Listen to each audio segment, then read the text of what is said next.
ኢትስዊች የቢዝነስ ዘገባ ስፖንሰራችን ስለሆነ ከልብ እናመሰግናለን። ተመልካቾቻችን እንደምንላችኋል። የሰዓቱን የቢዝነስ ዘገባዎች ይዘን ቀርበናል። አብራችሁን ቆዩ። የህዳሴ ግድብ ኃይል ከማመንጨት ባለፈ የቱሪዝም መዳረሻ እንዲሆን ለማድረግ እየሰራ መሆኑን የቱሪዝም ሚኒስቴር ገለጸ። በህዳሴ ግድቡ የተፈጠረው የንጋት ሐይቅም ተጨማሪ የመስህብ ሀብት በመሆን የሀገሪቱን የቱሪዝም መዳረሻዎች ቁጥር የሚጨምር እንደሆነም ተገልጿል። ዘገባው የልቃል ዳኘ ነው። አድኖ ማርቆስ እንደሚከተል ያቀርበዋል። ኢትዮጵያ በመስህብ ሀብቷ ከአፍሪካ አይደለም ከዓለም ከቀዳሚዎቹ ተርታ እንደምትሰለፍ በተለያየ ጊዜ ይገለጻል። ይሁን እንጂ ይህንን የቱሪዝም ሀብት አልምቶ ለሀገር ኢኮኖሚ እንዲጠቅም በማድረግ በኩል ክፍተቶች ይስተዋሉ ነበር። ከቅርብ ጊዜ ወዲህ በሀገር አቀፍ ደረጃ የቱሪዝም ሀብቶችን በማልማት በአግባቡ ለመጠቀም እየተደረገ ያለው ጥረት ተስፋ ሰጪ ነው። በቅርቡ ተጠናቆ ለአገልግሎት ክፍት የሆነው የኢትዮጵያ ህዳሴ ግድብም የኤሌክትሪክ ኃይል ከማመንጨት ባሻገር የቱሪዝም መዳረሻ በመሆን እንደሚያገለግል በምርቃት ስነ ራሱ ላይ መገለጹ ይታወሳል። የቱሪዝም ሚኒስቴርም ይህን አካባቢ በማልማት ተጨማሪ የቱሪዝም መዳረሻ እንዲሆን ለማድረግ እየሰራ መሆኑን በሚኒስቴር መስሪያ ቤቱ የመስህብ ልማት ዴስክ ኃላፊ የሆኑት አቶ ነስረዲን መሐመድ ተናግረዋል። ኃይል ከማመንጨት በተጨማሪ ሁለተኛ ትልቅ ግብአት ሆኖ የሚያገለግለው ለቱሪዝም ልማት አስተዋጽኦ ይኖረዋል ተብሎ ነው የሚጠበቀው። በዚህም መሰረት ከተለያዩ ትልቅ ፕሮጀክቶች ጋር አሁን አገሪቱ ላይ እየተገነቡ ካሉት የትልልቅ ሜጋ ፕሮጀክቶች ጎን ለጎን በዚህ በቱሪዝም ዘርፍ ከፍተኛ ብዙ መስህቦችን እናገኝበታለን፣ ብዙ መዳረሻዎች ይለሙበታል ብለን የምናስብበት ዋናው ከባቢ ነው ማለት እንችላለን። የህዳሴ ግድቡ በስኬት መጠናቀቁ የኢትዮጵያን በራስ አቅም ፕሮጀክቶችን የመጨረስ አቅምን በማሳየት ገጽታዋን የገነባ ነው ያሉት የቱሪዝም ሚኒስቴር የመስህብ ልማት ዴስክ ኃላፊው በግድቡ አካባቢ ባለሀብቶች እንዲያለሙ ለማድረግ እድል የሚፈጥር ነውም ብለዋል። ለእኛ ቱሪዝም ብሔራዊ ገጽታን በማሻሻል ደረጃ፣ አገራዊ ገጽታን በማሻሻል ደረጃ ኢትዮጵያ በራሷ ሀብት በራሷ ጥረት ትልልቅ ነገሮችን ማሳካት እንደምትችል ያሳየንበትና ቱሪዝም ላይ ኢንቨስት ማድረግ የሚፈልጉትን አሁን ጥሪ እንድናደርግ ትልቅ መንገዱ ነው። ኢንቨስተሩ እዛ አካባቢ እንኳን ኢንቨስት ላድርግ ቢል የውሃ ችግር እንደሌለበት፣ የመሰረተ ልማት ችግር እንደሌለበት ስለሚረዳ ይህንን ክፍተት የሚዘጋ ትልቅ ለቱሪዝም አስተዋጽኦ የሚኖረው ነው ብለን ነው የምናስበው። በህዳሴ ግድብ መገንባት የተፈጠረው የንጋት ሐይቅም የሐይቅ ቱሪዝምን በማሳደግ የሚኖረው ፋይዳ ከፍተኛ ነው ያሉት የመስህብ ልማት ዴስክ ኃላፊው በቀጣይ ሚኒስቴር መስሪያ ቤቱ ሐይቁ ተጨማሪ የመስህብ ሀብት በመሆን ለሀገሪቱ ኢኮኖሚ እድገት ፋይዳ እንዲኖረው ለማድረግ በስፋት ይሰራልም ነው ያሉት። አንድ ትልቅ የቱሪስት መዳረሻ ወይም ፕሮዳክት ምርት ነው ያገኘን። የሐይቁ መፈጠር 3፣ 4 ከዛም በላይ የምትላቸው የቱሪዝም መስህቦች እንዲፈጠሩ እድል የሚሰጥ ነው እና ስለዚህ እንደ ሚኒስትር እኛም ይጠበቅናል። አንደኛ ኤሪያውን በትክክል አሁን የትኛው ኤሪያ ለምን ይሆናል የሚለውን በትክክል መለየት ያስፈልጋል።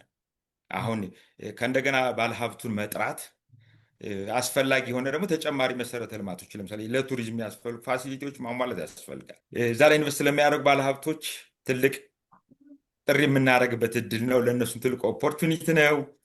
ከእንደገና እንዳልኩ ብዙ ምርቶችን የፕሮዳክት ተያይዞ ከሐይቁ ጋር መፈጠር ጋር ተያይዞ ብዙ እናገኛለን እና ትልቅ አስተዋጽኦ ያለን በቀጣይ የምንሰራበት ትልቅ እድል ነው።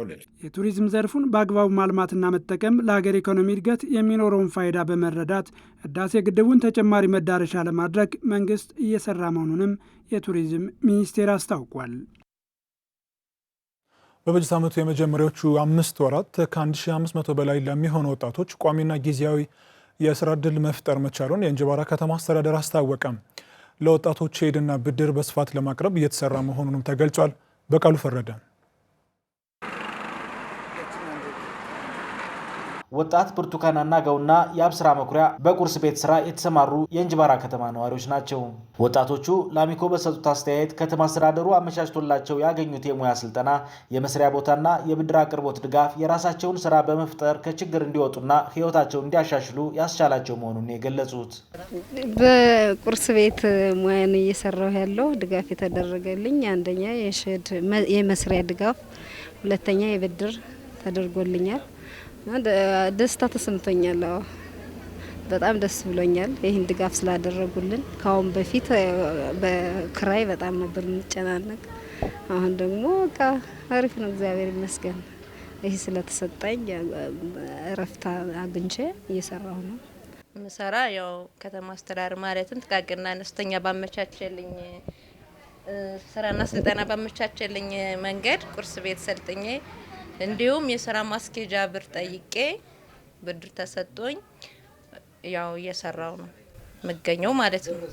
ከዛ በፊት ማለት እዚህ ጥቃቅንና አነስተኛ ከመግባቴ በፊት እዚህ ኮንቴነር ከመሰጠቱ በፊት ያው ማንም ሰው ያቀኛል። እዛች ሜዳ ላይ ሰራ ነበረ። ፊት ለፊት ላይ ሸራ ወጥሬ ሰራ ነበረ።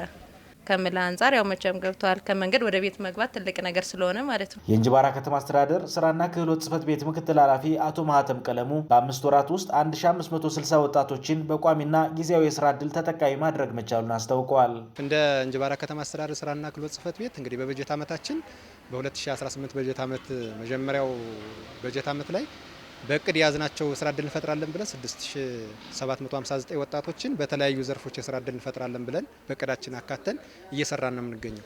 ከዚህ ውስጥ እንግዲህ በበጀት ዓመቱ መጀመሪያ ጀምረን እንግዲህ 5 ወራትን አስቆጠርንበት ሁኔታ ነው ያለ። በዚህ 5 ወራት ውስጥ ወደ 1560 ወጣቶችን በተለያዩ ዘርፎች በቋሚ በጊዜያዊ የፈጠርንበት ሁኔታ ነው ያለው። በህገ ወጥ መንገድ ተይዘው የቆዩ 128 መስሪያ ሼዶችን በክላስተር ማስለቀቅ መቻሉን ገልጸው ለወጣቶች ሼድና ብድር በስፋት ለማቅረብ እየተሰራ መሆኑንም ነው ምክትል ኃላፊው የገለጹት።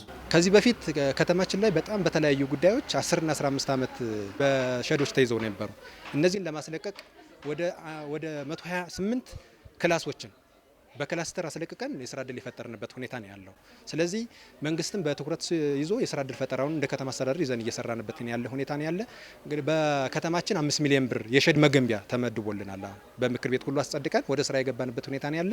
ከብድር ጋር በተገናኘ እንግዲህ ተዘዋዋሪ ብድር በተመለከተ በዚህ ዓመት ወደ 1 ሚሊዮን 400 ሺህ ብር ለማበደር በሶስቱ ዘርፍ መልመለን አዘጋጅተናል። እንግዲህ በመጀመሪያው ዙር 15 ወጣቶች ይወስዳሉ። በሁለተኛው ዙር 15 ወጣቶች፣ በሶስተኛው ዙር 16 ወጣቶች። ስለዚህ ወደ 41 ወጣቶችን በዚህ በጀት ዓመት በተዘዋዋሪ ብድር እንጠቅማለን ብለን በምልመላ ላይ ያለ ነው። አንደኛው ዙር ፌዝ ላይ የጨረሱበት ሁኔታ ነው ያለ። ስለዚህ ሌሎችም ፕሮጀክቶች በከተማችን ላይ ገብተው ብድር እየወሰዱ ነው ያሉ። የስራ ፈላጊዎች ምዝገባን ዲጂታላይዝ በሆነ አሰራር በማከናወን ከማጭበርበር የጸዳ ስርዓት መዘርጋቱን የገለጹት አቶ ማህተም ቀለሙ ወጣቶች የተመቻቹ ልዩ ልዩ የብድር አማራጮችን ተጠቅመው ወደ ስራ እንዲገቡ አሳስበዋል።